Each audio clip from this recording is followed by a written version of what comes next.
O termo era comum refere-se aos anos que se seguem ao nascimento de Jesus Cristo. Com o passar dos séculos, cada um dos três ramos do cristianismo achava-se o único representante da verdadeira fé cristã, tal como Jesus pretendia que ela fosse.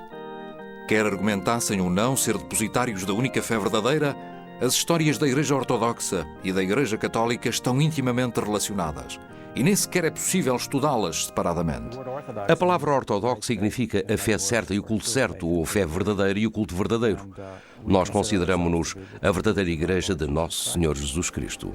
No início, o nome da Igreja Ortodoxa pressupunha que todas as outras comunidades cristãs eram heréticas. A palavra católico significa universal e, de início, implicava que os outros cristãos estavam, de certa forma, separados da única Igreja Universal. Os cristãos ortodoxos e católicos têm andado de costas voltadas, não só devido a argumentos de exclusividade, mas também devido a crenças, a espiritualidade e cultura diferentes.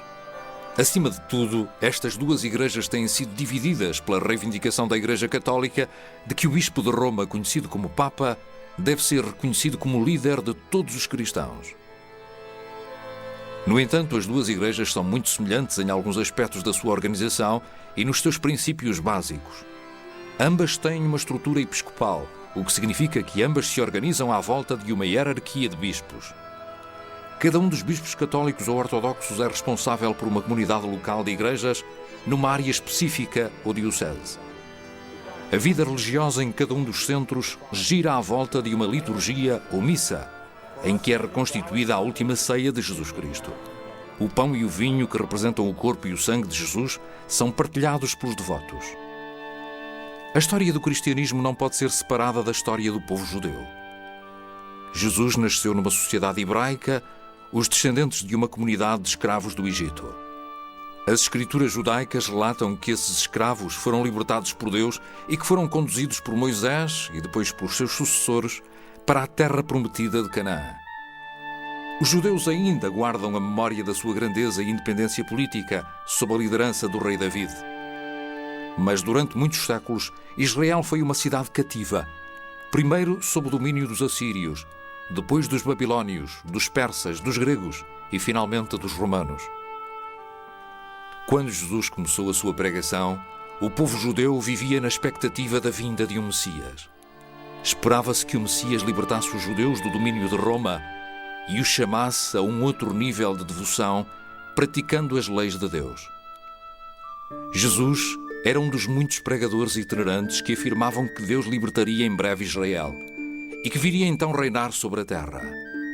Chamava o povo de Israel ao arrependimento e à renovação, iluminado por essa nova esperança. Essa é a base de todo o cristianismo. No final do ministério de Jesus, depois de todas as curas que fez e de todos os seus ensinamentos, ele parte para Jerusalém para celebrar a Páscoa. O seu derradeiro ato é a última ceia, que é a instituição da Eucaristia no dia a que chamamos Quinta-feira Santa. Nessa noite ele é preso. No dia seguinte é julgado, torturado e crucificado. Morre ao fim da tarde de sexta-feira e é retirado da cruz antes do anoitecer, porque, aparentemente, era contra a lei judaica manter os corpos pendurados daquela forma. Foi depois colocado num sepulcro e mais tarde, depois do anoitecer, no sábado, ressuscitou dos mortos. O mistério pascal é essa combinação maravilhosa da morte e ressurreição de Cristo. Essa é uma parte da revelação de quem Ele é e a revelação total de quem somos chamados a ser. Seria de facto a morte de Jesus que traria a esperança que tem atraído vários milhões de seguidores ao longo de 2000 anos. Jesus foi crucificado aparentemente porque as autoridades romanas viam as suas pregações como uma ameaça à estabilidade pública. Na verdade, o cristianismo começou por ser uma religião judaica. Era apenas mais uma seita dentro do próprio judaísmo, juntamente com os fariseus, os saduceus e outros. Foi Paulo, ou mesmo antes dele, os helenistas, que levaram o cristianismo aos gentios, ou não-judeus. A missão junto dos gentios depressa encontrou um campeão incansável num judeu da Ásia Menor chamado Saulo de Tarso. Saulo perseguia os cristãos e a sua conversão dramática é descrita pelo autor dos Atos dos Apóstolos. Saulo, Saulo, por que me persegues? Eu sou Jesus, a quem tu persegues. Ergue-te, entra na cidade e dir-te-ão o que tens a fazer. Saulo passou então a ser conhecido como Paulo. Através dos seus intermináveis esforços missionários e dos de muitos outros homens e mulheres, uma primeira comunidade cristã desenvolveu-se rapidamente à volta da região do Mediterrâneo. A igreja emergente depressa se viu confrontada com o seu primeiro grande desafio. Seria necessário que os gentios convertidos fossem circuncidados? A circuncisão era um símbolo físico da antiga aliança dos judeus com o seu Deus e era um elemento central da lei. Muitos membros da igreja recém-criada insistiam em que todos os seguidores de Jesus deviam seguir a lei judaica e que Jesus tinha vindo para garantir que ela fosse cumprida.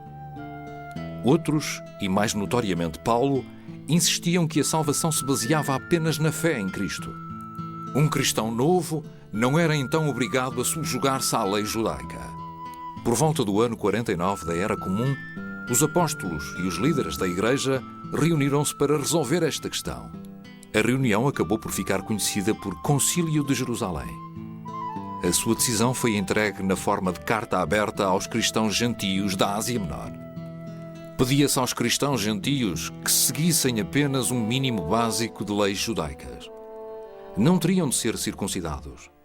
O Templo de Jerusalém tinha sido durante séculos o centro da vida judaica.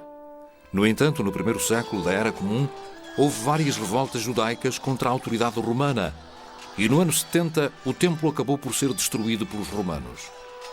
Essa perda cataclísmica foi seguida por uma segunda revolta sob a liderança de um judeu messiânico chamado Simão Bar Kokhba. Em 135, o imperador romano Adriano ordenou a expulsão de todos os judeus da cidade santa de Jerusalém, proibindo o seu regresso sob pena de morte. Para muitos cristãos, esse acontecimento era um sinal evidente de que Deus tinha escolhido transferir as suas promessas para o chamado Novo Israel, para os seguidores de Cristo. A recém-criada Igreja Cristã tornava-se agora ainda mais independente da cultura judaica. Os cristãos desenvolveram uma relação muitas vezes tensa e estranha com o povo judeu. Com o tempo, isso haveria de redundar numa história trágica em que os cristãos haveriam de tornar-se perseguidores dos judeus. No século XX, essa perseguição culminou no Holocausto. Os primeiros 3 séculos da Era Comum são hoje recordados como uma época de perseguição romana. Foi um tempo glorioso de mártires cristãos e de testemunhas heroicas do Evangelho de Cristo. Mas a perseguição durante este período foi apenas esporádica. Parece ter sido motivada por uma combinação de medo e devoção sincera dos romanos pelos deuses pagãos. Os cristãos eram frequentemente acusados de imoralidade e de desrespeitarem a religião antiga dos romanos. Acusações de infanticídio, de canibalismo e de incesto foram espalhadas, entre outros, por um dos principais pensadores de Roma, Franto, um filósofo estoico que tinha sido professor de Marco Aurélio por volta do ano 150. As acusações contra os cristãos eram feitas por pessoas que já tinham decidido que eles eram uma ameaça política. E tinham de mostrar o porquê dessa ameaça. Porque havia também quem não os achasse uma verdadeira ameaça política. Os cristãos recusaram-se a prestar homenagem ao Deus dos romanos ou a queimar incenso em honra do imperador.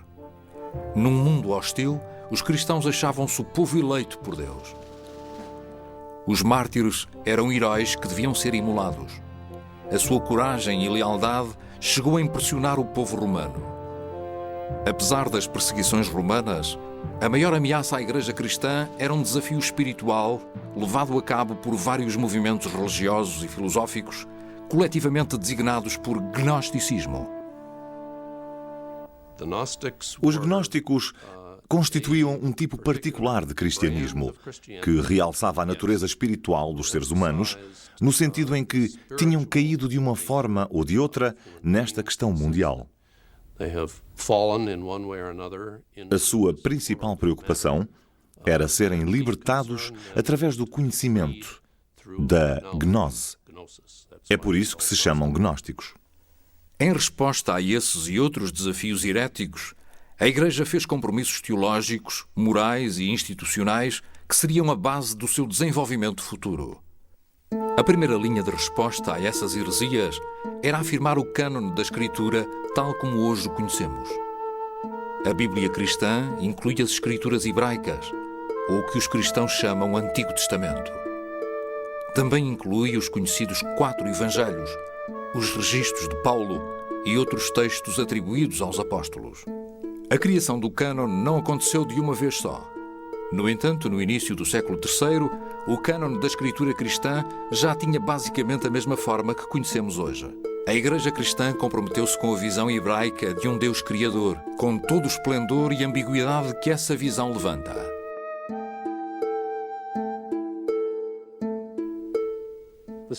A segunda medida foi estabelecer o grupo de pessoas a que chamamos bispos, o magistério, gabinete doutrinal ou os sucessores dos apóstolos. Os apóstolos tinham vivido com Jesus e tinham assistido à sua ressurreição. Eram certamente os intérpretes mais credíveis da mensagem de Cristo. E a terceira medida era uma declaração de fé que chamamos credo, uma espécie de pequeno resumo daquilo em que os cristãos acreditam. Os gnósticos afirmavam que as revelações esotéricas tinham sido transmitidas pelos apóstolos a um pequeno grupo de eleitos. Mas os cristãos insistiam que o testemunho apostólico tinha sido entregue abertamente a todos e que era preservado pelas igrejas que conseguissem fazer recuar as suas origens até aos apóstolos. As pessoas usam diferentes filosofias, diferentes símbolos, abordagens diferentes. Começam a perceber-se de que há várias maneiras de falar daquilo em que acreditamos, que há umas que transmitem isso mesmo, enquanto que outras não. Há formas de oração em que se perde um pouco desse mistério pascal, da revelação de Cristo.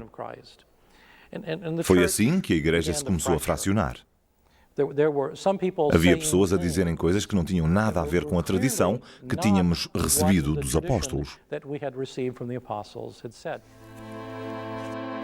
Os bispos eram os sucessores dos apóstolos e tornaram-se os defensores supremos da ortodoxia dentro da Igreja. Desta forma, foi estabelecida uma linha centralizada de autoridade para preservar a unidade da Igreja. O entendimento com o bispo preservava a unidade e a fé da Igreja local, e o entendimento entre os bispos garantia a unidade da Igreja Universal. Mas como podiam os cristãos determinar a constituição dos ensinamentos universais dos bispos? Ireneu de Lyon defendia os ensinamentos do bispo de Roma, cuja linhagem apostólica remontava a Pedro e Paulo, ambos supostamente martirizados em Roma. No entanto, alguns católicos achavam que Ireneu estava a reclamar uma autoridade especial para as interpretações do bispo de Roma. Outros católicos argumentariam mais tarde que esse bispo, agora chamado Papa, era a autoridade suprema de toda a Igreja.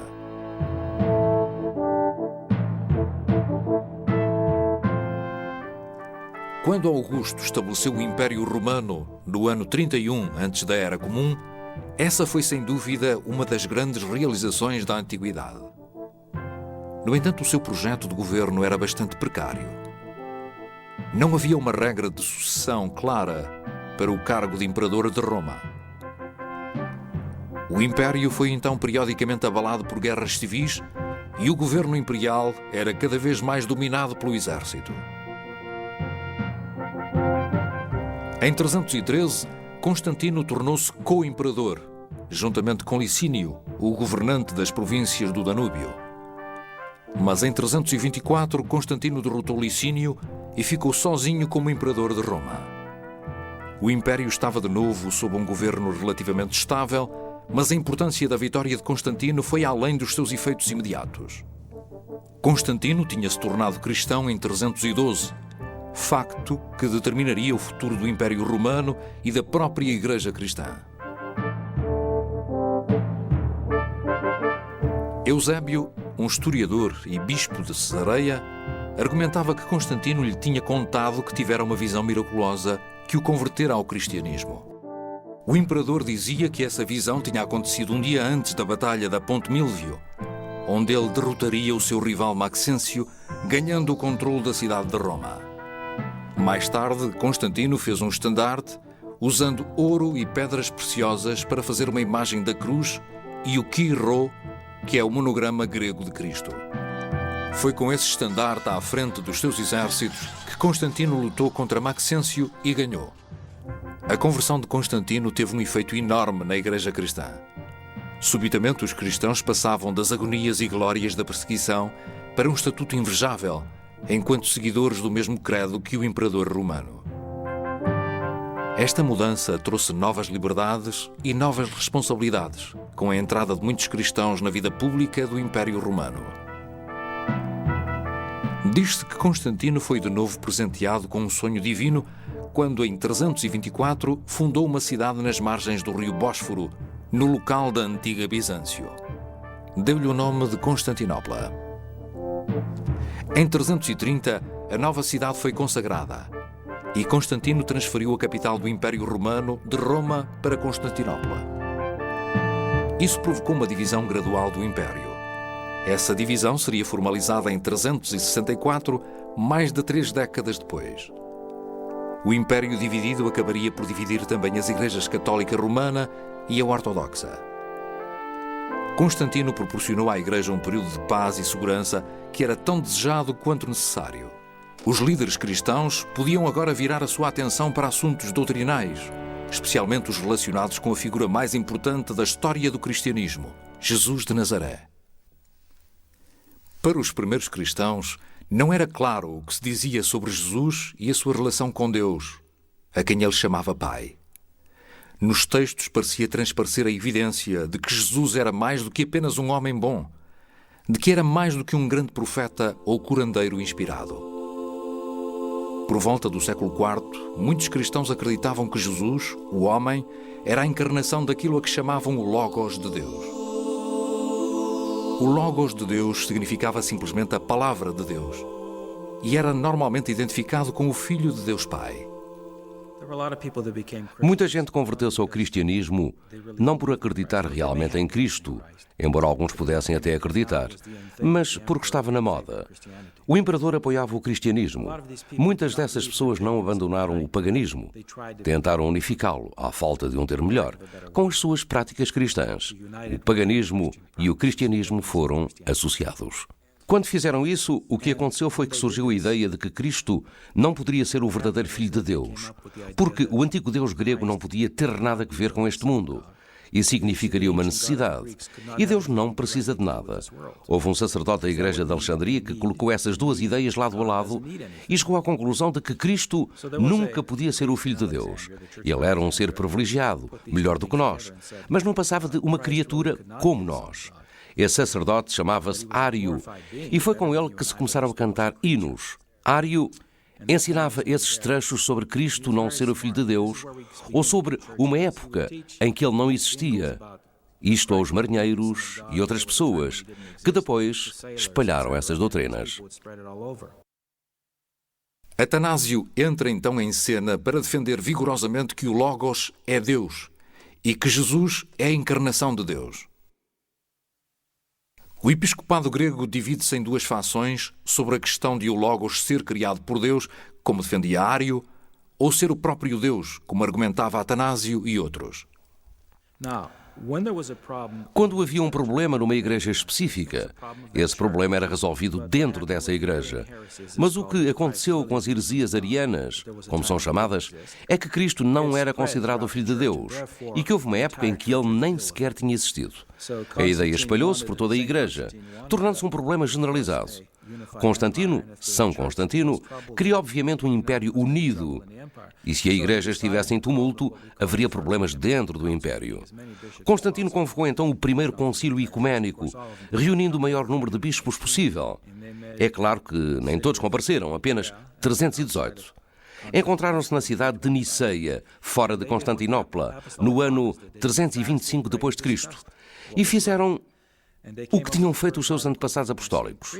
Comeram, rezaram e discutiram o que era certo ou errado. O resultado foram os primeiros artigos do Símbolo de Niceia, que afirmavam que Cristo descendia do Pai, antes de todos os séculos. É isso que diz a Bíblia. O Concílio de Niceia é considerado pelas duas igrejas, a católica romana e a ortodoxa, o primeiro dos grandes concílios ecuménicos. Mas as teorias de Ário tinham ainda muitos defensores. A sua posição foi reforçada quando, depois da morte de Constantino, em 337, o seu filho Constâncio, um ariano, subiu ao trono.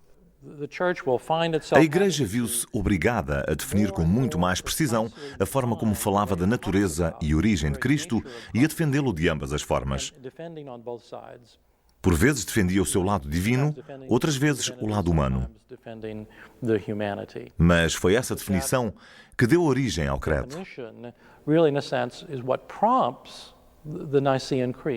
Isto inspirou algumas mudanças na liturgia e também na forma como celebramos a Eucaristia, de maneira a proteger a Igreja de quaisquer mal-entendidos. A única forma que as igrejas tinham de resolver as disputas era reunir todos os bispos em concílios imperiais. Há 7 concílios ecuménicos que são reconhecidos como tal pelas igrejas católica romana e ortodoxa. Começaram com o de Niceia, sobre a doutrina da Trindade. Houve alguns no século V sobre Cristo. Se era totalmente divino, totalmente humano, ou ambas as coisas. Eram questões muito importantes. Essas questões sobre Cristo levaram a uma divisão permanente. A dúvida se ele era uma identidade ou duas. Isso era muito importante na política de leste. Muito importante mesmo. Finalmente, em 787, num outro concílio de Niceia, desta vez sob a liderança da imperatriz Irene, restabeleceu-se o culto e a adoração das imagens. Os decretos desses 7 concílios acabaram por ser reconhecidos pela maioria dos cristãos. Tornaram-se declarações definitivas da fé cristã. Os fundamentos do cristianismo, incluindo a interpretação de Niceia da encarnação de Deus em Jesus Cristo, estavam em vigor no final do século VIII.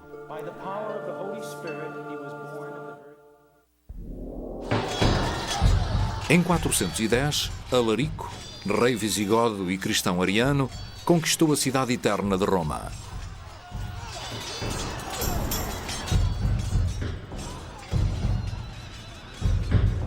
Virtualmente, tudo o que tinha dado segurança, significado e ordem à vida romana estava agora destruído. Esse verdadeiro cataclismo exigia uma interpretação teológica. Muitos romanos argumentavam que o desastre tinha sido causado pela conversão do Império Romano ao cristianismo. O grande teólogo ocidental, Agostinho, bispo de Hipona, respondeu interpretando teologicamente a história romana e a história do mundo numa obra intitulada A Cidade de Deus. Ele gosta de citar uma passagem da carta de Jeremias aos exilados na Babilónia, onde se pode ler: Procurai a prosperidade e a paz da cidade onde estáis, e nessa paz encontrareis a vossa paz. Por outras palavras, Agostinho está a afirmar a diferença entre os valores religiosos e os valores seculares, mas valorizando ambos. A queda de Roma foi um ponto de viragem tanto para a Igreja como para a sociedade no seu todo. Mas em muitos aspectos, a vida a partir de 410 decorreu praticamente como antes. O leste gozava de contínua estabilidade política e social e o ocidente sofria com mais revoltas e anarquia. O domínio milenar de Roma tinha chegado ao fim e com ele a autoridade política reconhecida. O bispo de Roma ganhou autoridade secular com o final do Império do Ocidente durante o século V. O bispo de Roma é o principal líder cívico. Foi também por essa altura que a Igreja controlava bastantes fundos para a ajuda aos pobres, além de começar a receber doações, terras para a agricultura e outros bens. Os bispos, nos séculos IV e V, eram frequentemente conhecidos por serem capazes de usar a proteção social para ganharem o apoio do povo. Os bispos da Igreja Ocidental podiam ver que o seu futuro estava nas mesmas tribos que tinham destruído o mundo que tinham conhecido até ali. Foram então enviados missionários para proclamar o Evangelho aos povos tribais da Europa, incluindo a Alemanha. No ano 800, o rei dos francos, Carlos Magno, subiu ao trono do chamado Sacro Império Romano, que era uma coleção de antigos pequenos reinos feudais teutónicos. Parecia que a Europa tinha encontrado um imperador que, à semelhança de Constantino, poderia unir a sociedade numa comunidade cristã. Os reis francos tinham sido aliados dos papas romanos. Foi o próprio Papa Leão III que coroou Carlos Magno numa cerimónia que decorreu em Roma. Esta coroação influenciou significativamente a relação da Igreja com o Estado. Os papas estavam a estreitar laços com o norte da Europa em vez de Constantinopla, celebrando uma nova série de alianças. Os pontífices argumentaram mais tarde que a autoridade imperial dependia do beneplácito do Papa. O governo de Carlos Magno não trouxe uma estabilidade muito duradoura. A sua dinastia não foi além de uma geração depois de ele ter morrido. Os bispos e até mesmo os abades dos mosteiros viam-se agora obrigados a atuar como dirigentes políticos regionais. Entretanto, a Igreja Ortodoxa de Leste desenvolvia a sua vida espiritual e a sua teologia própria. O estabelecimento da controvérsia iconoclasta no decorrer do Segundo Concílio de Niceia, em 787, lançou as bases do uso de ícones na liturgia. Esta prática fortaleceu a sempre presente tendência mística da Igreja Ortodoxa. Não é, pois, de surpreender que a Igreja Ocidental tenha desenvolvido gradualmente uma teologia predominantemente mística. Há determinadas coisas sobre Deus que não compreendemos e que devem permanecer como estão. É assim que Deus quer que seja. É isso que designamos por misticismo. Significa que há algo mais além do físico, há uma natureza espiritual e que não sabemos o que é Deus. Ele estabeleceu uma série de regras que cabe a nós cumprir. O fosso entre a Igreja Católica Romana e a Igreja Ortodoxa continuou a aumentar e a sua união revelava-se agora impossível. Havia o eterno problema da autoridade do Papa. Esse desacordo fundamental era exacerbado pelas disputas teológicas. A mais notória foi uma disputa sobre a relação entre as três pessoas da Santíssima Trindade. Na maioria das igrejas católicas, era costume inserir a expressão "e o Filho" no credo niceno, de forma a ler-se "creio no Espírito Santo que procede do Pai e do Filho". Para a Igreja Ortodoxa, esta inovação tocava à heresia. O importante dessa questão divide-se em dois aspectos. Em primeiro lugar, está teologicamente incorreto. Há apenas um ser superior na Trindade, que é Deus Pai. O Filho descende do Pai, o Espírito Santo procede do Pai. O segundo aspecto é que o Ocidente fez uma coisa verdadeiramente inovadora. Decidiram alterar uma coisa que tinha sido decidida por toda a Igreja. Em 863, rompeu-se a comunhão entre o Papa Nicolau de Roma e o Patriarca Ortodoxo Fócio. Foi a primeira forma de separação entre a Igreja Católica Romana e as Igrejas Ortodoxas de Leste. Essa divisão acabou por ser apenas temporária. No entanto, as diferenças teológicas entre as duas igrejas não foram resolvidas e a união restaurada também se revelaria temporária. Até hoje, a filioquia é o grande ponto gerador de controvérsia entre a Igreja de Leste e a Igreja Ocidental. Com efeito, há alguns anos, a Igreja de Inglaterra ofereceu-se para a retirar do credo, deixando de se dizer procede do Pai e do Filho, de forma a ajudar a reunir as duas igrejas. Em 1053, o Papa Leão IX deu início a uma campanha militar contra os normandos que ameaçavam as igrejas cristãs do sul da Itália. Foi derrotado e feito prisioneiro.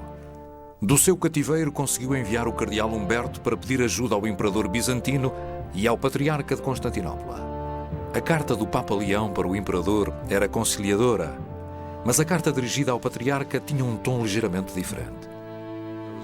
Houve uma polémica entre um papa de opiniões fortes e um patriarca de Constantinopla também muito determinado. Ambos insistiam nas suas próprias tradições. O Papa enviou então um decreto de excomunhão para Constantinopla. Foi colocado no altar de Hagia Sophia. Um dos diáconos pegou nele e correu para o devolver, mas não foi aceite. Foi então que o leste se reuniu em concílio e excomungou também o ocidente. Essas sanções mútuas só seriam levantadas em 1965, mais de 900 anos depois. Por volta do ano 610, um mercador árabe devoto ouviu num sonho uma voz tremenda que o ordenava a ler. Quando acordou, o mercador foi confrontado com a visão de um homem que o chamou pelo seu nome e disse: "És o mensageiro de Alá."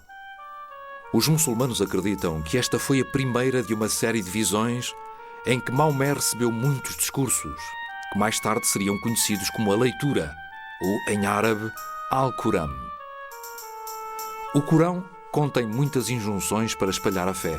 Os primeiros muçulmanos eram obrigados a fazê-lo, se necessário pela força das armas. Por volta de 714, a Espanha era dominada pelos exércitos muçulmanos. À medida que se expandiam, tornava-se cada vez mais claro que poderiam destruir as nações cristãs do Império Bizantino e da Europa Ocidental.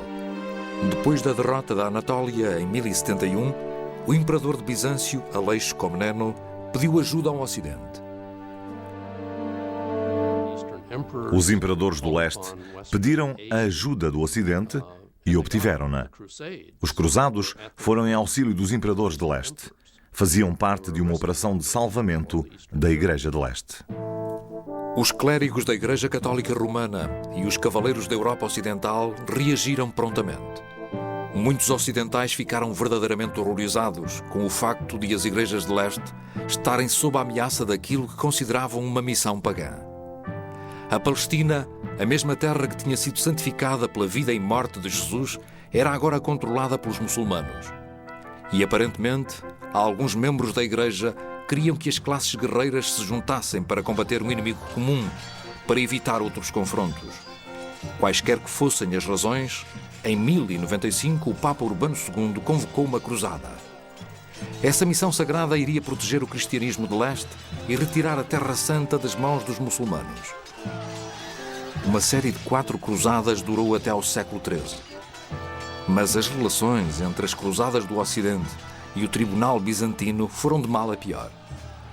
Os líderes das cruzadas viam cada vez mais os cristãos de leste como traidores e inimigos. O que começara como uma missão para salvar dos muçulmanos os cristãos do Oriente, tornou-se em meados do século XII uma missão contra os mesmos cristãos que supostamente deviam proteger. Em 1204, os cruzados católicos pilharam Constantinopla. Nas palavras do historiador Calixto, foi um ato que a Igreja Ortodoxa nunca esqueceu nem perdoou. Os esforços no sentido de uma união continuaram mesmo depois dessa altura, mas as duas igrejas permaneceram divididas. Em 1261, o imperador cristão de Niceia, Miguel VIII, o Paleólogo, reconquistou Constantinopla e entregou-a à Igreja Ortodoxa. Mas essa vitória significou apenas um intervalo temporário de cerca de 200 anos, até Constantinopla ser de novo derrotada por um novo inimigo, os turcos otomanos. No dia 29 de maio de 1453, Constantinopla caiu nas mãos dos turcos. O último dos imperadores bizantinos, Constantino XI, foi assassinado. Nos séculos XIII e XIV, a Rússia foi conquistada pelos mongóis e afastada do resto da cristandade. No século XV, a Rússia estava a começar a refazer-se dessa dominação. O Império Bizantino entrava em decadência, sendo mais do que natural que fosse a grande nação ortodoxa, que era a Rússia, a tornar-se a líder da Igreja Ortodoxa. No século XVII, o patriarcado foi abolido por Pedro o Grande, da Rússia. A Igreja conseguiu manter uma rede de seminários e mosteiros, mas o mais importante foi que conseguiu sobreviver graças à forte devoção do povo russo. Para compreendermos o desenvolvimento do catolicismo romano no período medieval, precisamos de resumir a história do cristianismo ocidental numa altura em que os Estados-nação da Europa Ocidental começavam a emergir. A Idade Média foi chamada a Idade da Fé. Podemos mesmo dizer que foi a idade de um intenso entusiasmo religioso. A Igreja tinha uma reação dupla aos novos movimentos religiosos. O seu poder era cada vez mais ameaçado. Por vezes forçava as autoridades seculares a obrigar os dissidentes a voltarem à Igreja sob ameaça de penas que incluíam a execução. No entanto, alguns católicos romanos escolhiam aproximar-se desses movimentos dissidentes. Dois homens em particular, Domingos e Francisco, quebraram o padrão da vida monástica e reuniram à sua volta comunidades de irmãos ou frades. Esses homens tornaram-se pregadores itinerantes. Pediam pelas almas para conseguirem sobreviver, em vez de viverem a vida respeitável do retiro monástico. Os franciscanos e os dominicanos são muito importantes, sobretudo no século XIII, logo depois da sua fundação.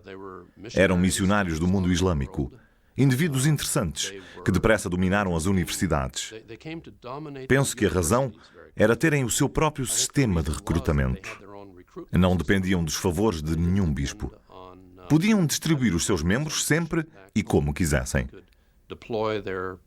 Os franciscanos e os dominicanos eram então os melhores professores da Universidade de Paris no século XIII. Também eram inquisidores. Não podemos esquecer que a Inquisição fazia apenas inquéritos para saber se havia hereges à solta. Foram exatamente as ordens mais dedicadas, os monges de Cister, os franciscanos e os dominicanos, que se tornaram inquisidores. Durante o século XIII, a vida intelectual e espiritual do catolicismo romano estava no auge da sua expansão. Mas a Igreja Católica continuava a ser atacada. A hierarquia católica romana era criticada, e não só pelas autoridades seculares concorrentes. Muitos indivíduos dentro da Igreja estavam convencidos de que o poder mundial da Igreja ameaçava o cristianismo, mais do que qualquer heresia ou exército islâmico. Ninguém duvidava de que a Igreja ou as autoridades abusavam frequentemente do seu poder. Pior ainda, muitos desses abusos eram motivados pela necessidade de lucros. Foi nesse cenário negro que um monge agostinho da Alemanha se insurgiu contra os abusos da Igreja. Acima de tudo, esse monge rejeitava a importância dada pela Igreja aos rituais religiosos, mais do que à simples fé nas obras de Jesus Cristo. No início, Lutero não pretendia separar-se da Igreja Católica, mas foi condenado por ela como herege e em 1521 foi excomungado. O Concílio de Trento, sob a liderança do Papa Paulo III, reuniu-se em 3 sessões de 1545 a 1563 e emitiu uma série abrangente de decretos sobre teologia e disciplina religiosa. O Concílio de Trento foi basicamente a rejeição de muitas das ideias protestantes. Foi a rejeição do documento de justificação pela fé, de Lutero. Foi a reivindicação da doutrina católica dos 7 sacramentos, em vez de 2. E da autoridade dos bispos e do Papa, que cobria praticamente todo o mapa. Por outras palavras, a Igreja Católica Romana considerava-se agora a única intérprete credível da Escritura e da tradição apostólica. Os séculos XV e XVI testemunharam também um dos acontecimentos mais trágicos da história da Europa, a Inquisição.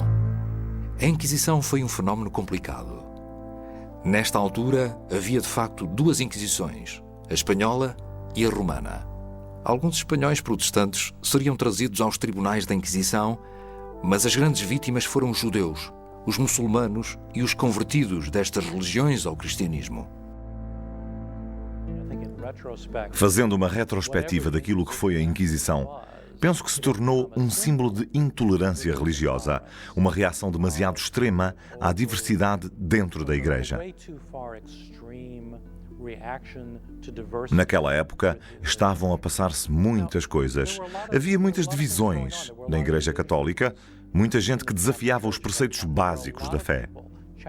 Na Igreja Católica, havia muitas pessoas que pensavam que isto era uma espécie de ataque moral à própria realidade, que era o cristianismo. A Espanha exilou 170 mil judeus. Os últimos navios com exilados judeus deixaram a Espanha no dia 2 de agosto de 1492, um dia antes de Cristóvão Colombo partir para a sua viagem de exploração.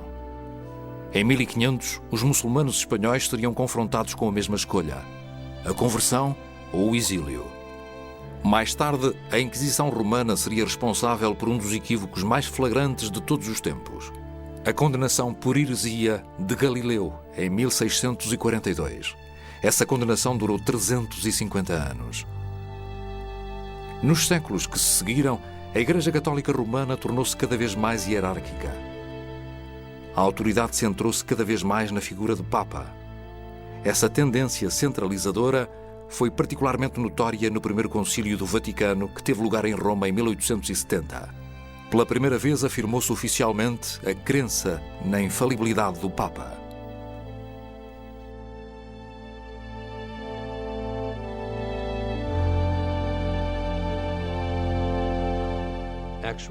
O decreto é, com efeito, um pouco mais preciso que isso.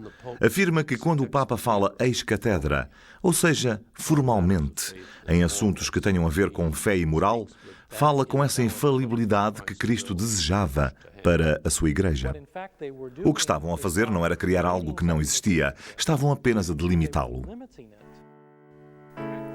No final do século XIX, a Igreja Católica Oficial começou a emergir como líder da luta pela justiça social para os trabalhadores e pobres em geral.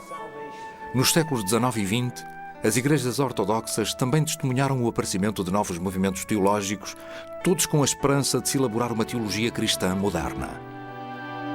Na segunda metade do século XX, houve movimentos reformistas dentro de ambas as igrejas. A Igreja Católica Romana tornou-se cada vez mais aberta a receber aquilo que acredita ser bom no mundo moderno. Essa tendência foi expressa pelo Papa João XXIII, que depois de apenas 3 meses de pontificado, anunciou os seus planos de convocar um concílio ecuménico. 4 anos depois, em outubro de 1962, abriu o Concílio Vaticano II. Há um novo espírito a invadir ambas as igrejas, e uma das suas mais belas manifestações são os esforços de reunir as duas comunhões.